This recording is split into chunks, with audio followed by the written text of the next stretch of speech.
Patterson, you missed your court date in Florida 3 days ago. I've never even been to Florida. Pull a mugshot. That says the criminal who stole your identity. Oof, boy, he's, is that a woman? Sandy Bigelow, Patterson.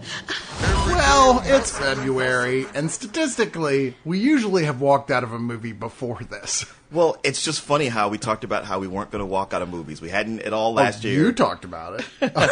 And we didn't walk out of movie 43. Our declaration was, if we didn't walk out of movie 43, we shouldn't be walking out of anything. Nothing's going to be worse than that. Well, famous last words. But you know, the thing is about Identity Thief is it's not that it's worse than movie 43. It's that movie 43 is so bad that you want to see how bad it's actually going to get. This is just a perfect example of another film that nobody put any real work into. It's just dull, dull, dull. Yeah, well, okay, there is that, like, I don't want to see how bad it's going to get, because there comes that point where it's like, wow, I've charted where it's going to go, and it's possibly going to get worse. Matter of fact, it looks like it is, but not in any way that's fun or going to impress me. Well, yeah, or just like, well, I can't believe they went there, the way movie 43 was. Like, I can't believe they actually sank that low. Here it's just like, what are you going to say? I can't believe they did absolutely everything I predicted that was going to happen in this movie in the first 10 minutes. Yeah. I don't know. There's just... Everybody wants this to be funny. This is directed by Seth Gordon. And I don't know why it wouldn't be funny. I mean, what isn't funny about having your identity stolen and your life ruined? Well, that's the key problem. But oh, wait. Nothing. This is from the same guy who directed Horrible Bosses, which was, I thought, on the whole...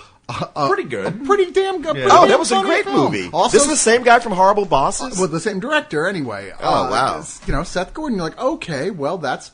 You know, that just Jason Bateman appearing again. Right now, the co-star, Melissa McCarthy, obviously is, you know, she's got traction. Because I heard Jason Bateman interviewed about this, and the part was originally written for a guy. Yeah. And he saw her in Bridesmaids and just said, like, hey, this chick is funny. Snap her up right now before her price gets too big. And I do think that Melissa McCarthy has something. She is funny, but unfortunately it's like they just said, you know what, just do whatever in every scene in here. And she just basically wails around and makes silly faces at the camera. Yeah, wails around. Anyway. Yeah, I didn't say it, but yeah, that is basically the running joke isn't it funny how fat she is? And yet the film at the same time wants you to find, the only way it can find any humanity in her at all is say, isn't it sad that people laugh at her for being fat? It's like, no, because you just asked us to do the same thing. Fuck you. You don't get to have your cake and make her eat it too. Nice.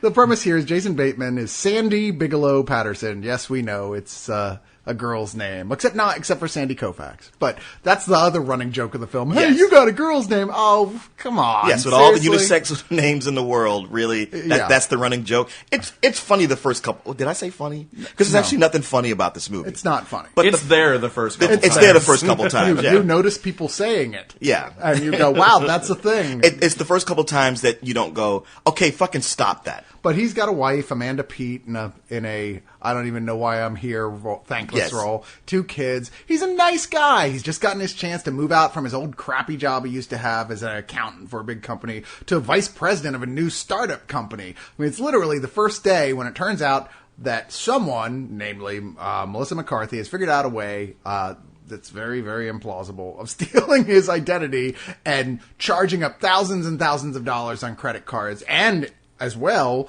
breaking the law, being on the run, a fugitive from a bail jumper. Yeah, abuses from justice and from Colombian drug dealers. Which is why not? Okay, sure. Because apparently, well, okay, she's in Florida, so they're Cuban drug dealers. Cuban drug dealers are in the habit of buying a few credit cards, stolen credit cards from big fat girls with no real crime She's like organizations. the Avon lady, but instead of makeup, it's stolen credit cards. Yeah, it's like what self-respecting mobster would ever buy credit cards without checking them first? What mobster would actually go through the trouble of putting a hit on you over credit cards? And what mob would go through all the trouble of hiring T.I. as a hitman? Well, but you know, we're making a mistake. See, the film doesn't want us to think about things on that level, because when Jason Bateman goes to the police and goes look, you know, what are we going to do? We got to, you know, obviously you got to do something about this. It's going to ruin my job. I can't keep my job if this happens. It's going to ruin all my credit and everything. So you know where she is. I even know where she's going to be. Go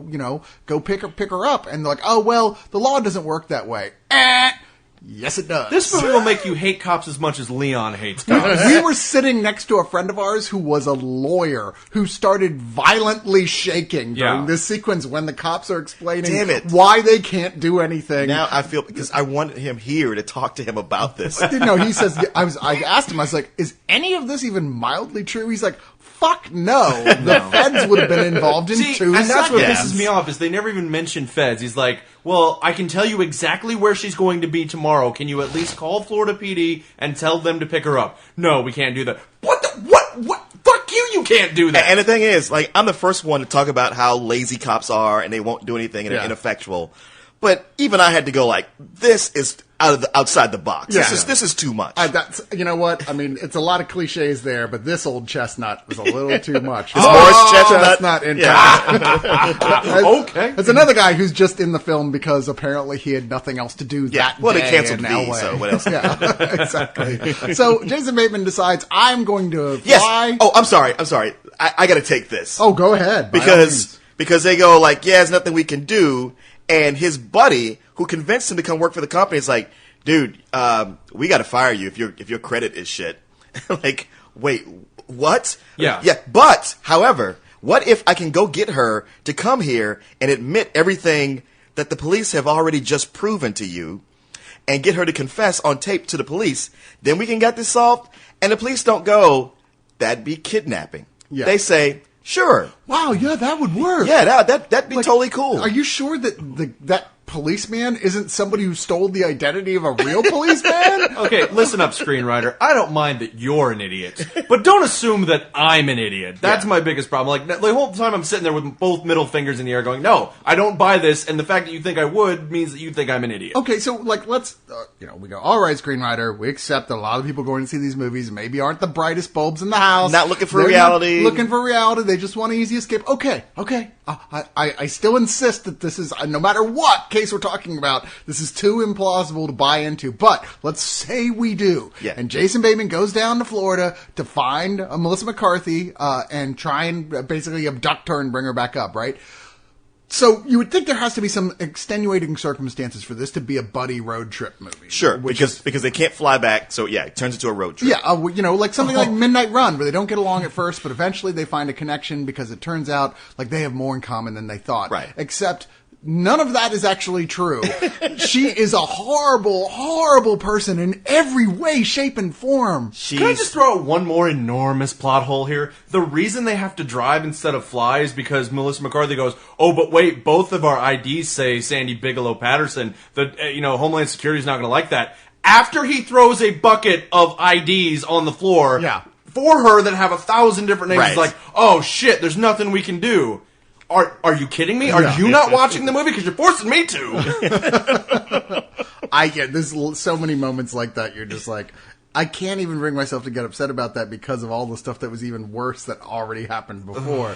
But it's just a series of those. And like I said, if they had found a way to make Melissa McCarthy's character likable outside of just a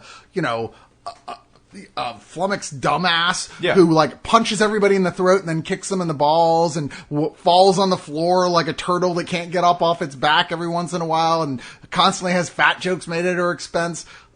If there was anything to like, I would have given the movie something. At least I would have stayed till the credits. But wow, she is such an enormous bitch. She's like Chris Farley without the subtlety. Well, the thing is, I found that my biggest fear going into this was that it would be the Melissa McCarthy show where they would just tell her to ad-lib and she would ham it up as much as possible to a ridiculous Will Ferrellian amount. And if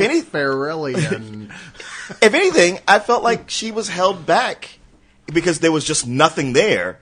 And she didn't really know how to play it. She had like maybe 2-3 gimmicks that she did over and over because there was nothing else. Like maybe even she knew, like, I'm sorry, I got nothing for you guys. You got to give me something. But even worse on this is it's Jason Bateman, because I kind of wanted to see it because of Jason Bateman. Yeah. As I sat here watching it, I thought I reconstructed that. I was like, deconstructed. I was like, why did I feel that way? Because Jason Bateman, as much as we like him, he plays that same fucking character in everything. He's the same. I remember it made me think, like, that's why I didn't start watching Arrested Development, because I started from the first episode and I was like, oh, he's doing this again. And then he does it in Hancock. And he does it in Horrible Bosses. And here he is. He's that same straight man with the same tics, always over and over. He's flummoxed by everything. He's completely ineffectual. He kind of talks to himself through as things are going on, but never is proactive enough to get shit done. And it's annoying after a while. Yeah, I mean, not just in this film, but in his career. Yeah. But, yeah, here is... Clearly, he's not effective enough to get a different movie. No. Tell his agent, no, I don't want to do that. Well, he's just...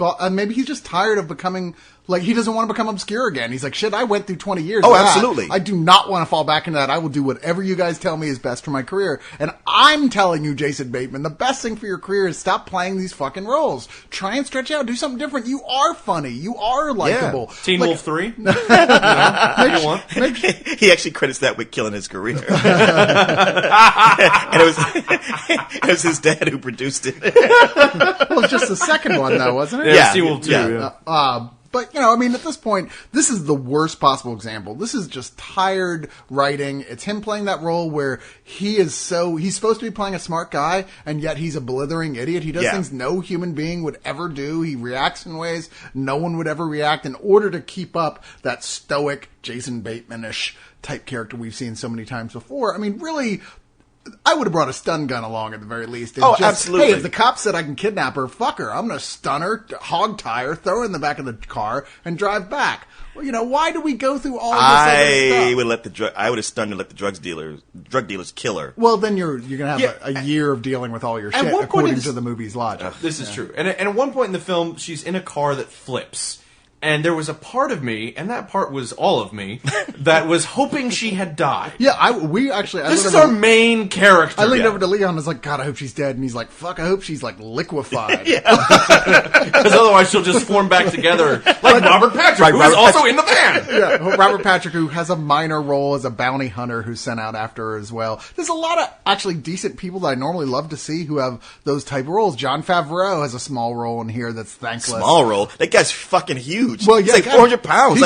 Man, does his weight fluctuate? Yeah, he bounces around more than Was that Peter Jon Jackson. Favreau? It was. I was actually about to compliment Melissa McCarthy for playing the giant former boss, but like I said, Morris Chestnut, John Cho is in this. Robert Patrick, Eric Stone Street has one of those things that you just never ever want to see. Do you really want to see him and Melissa McCarthy having loud sex? Oh God! Well, if they're having sex with each other, then they can't have sex with anybody else. You know what? Wow. That's like a eugenics argument. Can't we just freeze her in carbonite? I don't know. This just Leon and I left this film like in a sort of come on man, and this was you prompting me, and I was like, fuck yeah, let's do it. It's funny because I did expect a little resistance from you. At the minute I said it, it's like it kicked your brain off. You're like, oh, like my God, yes, let's leave. And that was at the 70-minute mark. Now Brian here made it to about past the 90-minute mark. Past the 90, and it's funny because when you guys, I was like, you're gonna leave me. It was, we were trying to pull you with us. It wasn't a press screening anymore. It was a fucking tontine. It was like, who's gonna be the last one standing? And I made it all the way to the point where they actually try to pull like, oh, but here's the softer face of identity theft. Oh, she's really sweet and they're bonding. Oh, he realizes that she has things to do. I'm like, fuck you, fuck you, fuck you, I'm out. And I was like, no, I'm done. And for me, often when I walk out of comedies like this, that's usually the tipping point. I mean, one is it's not funny. Yeah. Two, what jokes they are obnoxious and just low-hanging fruit.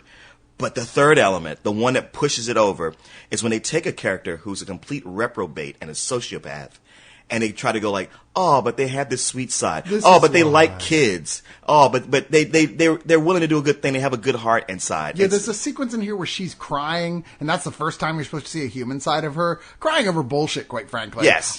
And I go, good. You'll get to do a lot more of that in the next 30 years in your small jail cell where you fucking belong, you sociopathic cunt. And they go to such lengths to show you how she's destroyed his life. Oh, yeah. And it's like, why is that funny? That this perfectly upstanding, like, the best moment of the film is him with his kids at the beginning of the movie. Yeah. And then immediately after that, he loses everything because of her. And that's still supposed to be funny. And then we're also supposed to buy that they're bonding. And I'm like, no, fuck you. And what kind of hero's journey is this supposed to be anyway? I mean, usually it starts with a character who's supposed to be flawed in some level. It's obvious what they're missing. hey man, he got his shit together. He's on Yeah. a great road. Everything Yeah. seems terrific. And the movie wants to sell you this lame bill of lading that says, oh, well, you know what? He never really had an adventure before. So he's thankful to her for showing her that life is about more than just making $250,000 a year, having a beautiful wife and 2 kids that don't both love you very much and having a rewarding life. Exactly. Yeah, he got taught that he was living life incorrectly by being a responsible husband and father. Jesus. Yeah, it's like, thank you for teaching me petty crimes. I really appreciate that. Now my life is complete. But but Cyrus, you did some research and found out about the writer. I of this. did. Well, I found out about the director, Seth Direct- Gordon, who, of course, like I said, has done some good stuff before. In fact, he has quite a lot of stuff he's done that was pretty good. But here's the interesting thing. In 2009, he developed and directed a video series focusing on the threat posed by cybercrime to internet users called H-Commerce, The Business of Hacking You, sponsored by antivirus software company McAfee. You gotta be fucking kidding Now, me. I'm sure a less cynical... plot I'm sure a thickens. less cynical person will go like, well, I'm sure that's just where they got the idea for filming this movie. The reality of the situation is probably more like they're like, hey, yeah, we'll put in money into this film. This will be good for our company. Now, you don't really need a script. Just, whatever. And the worst part of that is they failed because the way she gets his identity in the first place is she calls posing as an identity protection service. You can't even trust McAfee. Yeah, it's like, okay, so McAfee just called me and told me that my identity had been stolen, so I gave them information, and then they stole my identity. McAfee. Honestly, the only thing you could really learn out of this movie that's any use at all is if you're dumb enough to, just sight unseen, give somebody who calls you on the phone or sends you an email all your vital information. You do admittedly kind of deserve to get your shit stolen from you at that point. I'm sorry, You're that dumb in this day and age. I can never go so far as to say you deserve Okay, that. not deserve it, but you know what? Somebody needs to smack your hand and say, no, you need to wake up to how reality No, works. they should sit you down and make you watch this whole movie from beginning to end. You know what? Yes. Maybe there is something good about this Punishment film. It's like, I'm sorry, could I go ahead and get that smack on the head? Yeah, seriously. And this movie is actually quite fitting because it doesn't earn any laughs, it doesn't earn any of our sympathies, it just expects to get it anyway. Much like Melissa McCarthy doesn't earn anything she gets. No, Yeah, not at yeah. I mean, honestly, 70 minutes of not getting a single laugh and being insulted, 6 ways from Sunday. It's like, all right, I cannot take this. I did laugh at one point when he was so exasperated with her constant lies to people wherever they went that made him look bad, which baffled me why he didn't just tune in and go like, no, she's a criminal and I'm carting her across country. Right. Instead of just sitting there and letting her elaborate on her stories of why he has no penis and yada yada. No, he's right. I put on a little bit of weight because of all the stress. Walter's a fireman. Oh. Yeah, but it's okay. It's okay. He had a pretty intense She doesn't care. accident last year, and he injured his male parts. They're just shredded down there. And now he can't work. He wants to fight fires, and he wants to be standing up. Don't you want to be standing up? I know you do, but he can't. Just bring 2 soups. Where he finally has it, but exhaustingly explains to the hotel clerk that she was like, what was it? She was a mentally retarded circus clown, something like that. Like, it was just this long string of invectives. I was like, okay, that was mildly funny. But you know what? At this point, wouldn't you be even more exhausted with her than that? Wouldn't you have just had it and said, fuck it, I'm going to burn her eyes with cigarette butts? Yeah. Probably. This movie is an infected hemorrhoid. It strains your ability to have tolerance. You're like, there's no way you could be Kwai-Chang Caine, and there's no way you could stand to just be around her without giving her a fucking karate kick in the throat. Yeah, It made me hate white people, I know that. I wasn't even looking at it that way. I was just No, these people are idiots. They don't represent me. I just want to say right now. Like, if you're a person of color out there and you see this movie, you're like, fucking white people. They're not me. Now, I'll cop to the families in the Paranormal Activity movies. Yes, we really do actually go and say, wow, that house is haunted? Great, let's spend the night there. Yes, we are that stupid. But this is not us. The people in this movie don't resemble any white people, anybody, any humans that I have ever met in my life. Yeah. Well, I'm just going to say it. This movie is indeed a fuck you. Please don't see this movie. Please don't even discuss this movie with your friends in some sort of way of like, should we see it? Shouldn't we see it? The answer is no. The answer is go outside your local Cineplex, hold up a big middle finger to this theater and say, fuck you! Take identity theft out of your playline. Stop encouraging people to watch this kind of shit. Go see a great movie like Side Effects. What are you wasting your time with this? If you go see this, even if you come out of it hating it, which I know so many people will do this, they spend the money to go see the movie, going, well, I'm sure I'll hate it, but I just want to see it. Fuck you too! It's that money. That's why we're gonna get like 3 or 4 give us movies more of these. this fucking terrible. Yeah. My fear with this was that it would be another movie like Due Date, which prior to Due Date, I thought, wow, Zach Galifianakis and Robert Downey Jr., who was super hot at the time, and Hangover guys, this ought to be awesome. And it was so not. It was mediocre as hell. Oh, yeah, mediocre, if not worse. As a matter of fact, it was a bigger letdown because of all the potential it had. Yeah. But sitting here watching this, it made me wish I was watching Due Date all over again. Because I was like, wow, at least with that, there was something kind of interesting. Or just not pissing me off to this degree. Honestly, you know what I would say about this? Hugh Jackman had a scrotum on his neck. Uh-huh. I would watch that again 3 more times before I watched this. Okay, just that segment, yes, agreed, but not the rest of that movie. Man, I might even watch the whole movie. It's tough. This is absolutely a fuck you. It's close to being a double fuck you. Do we have a fuck you and a half? Oh God, it's a low fuck you then. Okay, I would rather suck down a giant Taco Bell 4th meal and have the midnight runs for 6 hours than have to finish this movie, first of all. And here's my final jab at this movie.